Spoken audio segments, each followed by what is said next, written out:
Chers étudiants, dans cette nouvelle vidéo, on va parler essentiellement des sources du droit. Objectif, différencier les sources du droit, établir la hiérarchie entre elles.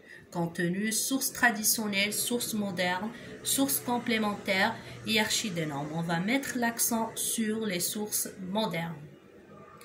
Les sources modernes, les sources du droit sont multiples. Elles sont écrites ou verbales, internes ou internationales, modernes ou traditionnelles, principales ou complémentaires. Les sources écrites sont les traités internationaux, les règlements ou lois secondaires, la loi ordinaire, la Constitution.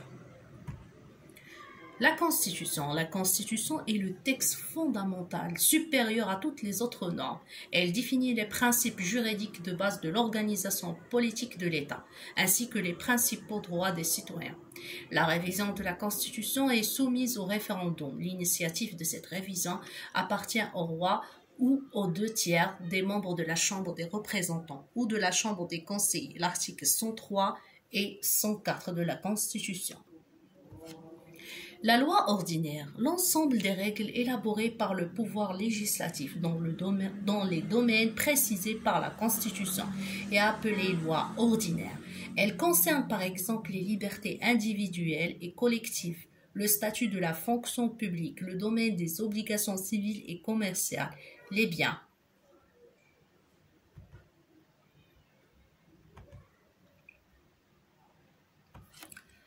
La procédure suivie pour élaborer une loi consiste, de la part des représentants, à soumettre une proposition de la loi, des ministres à déposer un projet de la loi à la Chambre des représentants. Après examen, le projet de la loi pourra être adopté. La mise en vigueur requiert son approbation par le roi et sa promulgation par derrière, avant sa publication dans le bulletin officiel du royaume. La loi peut être élaborée par le pouvoir exécutif dans 2 cas. Le premier cas est justifié par l'état de nécessité. Il se réalise entre les sessions parlementaires et par l'urgence à prendre des dispositions législatives. Le deuxième cas concerne les décrets que prend le pouvoir exécutif par délégation de la Chambre des représentants.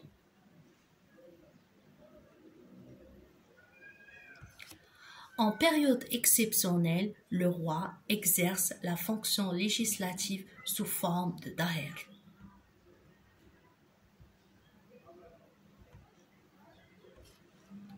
Les règlements ou lois secondaires. Il s'agit des règles élaborées par le pouvoir exécutif. Cela concerne les décisions administratives, réglementaires prises soit par le but d'exécuter les lois, soit par le but de protéger l'ordre public, la sécurité et l'hygiène publique. La suite. Les premiers sont dits règlements exécutifs, les seconds sont dits règlements d'organisation. Les derniers, règlements de police.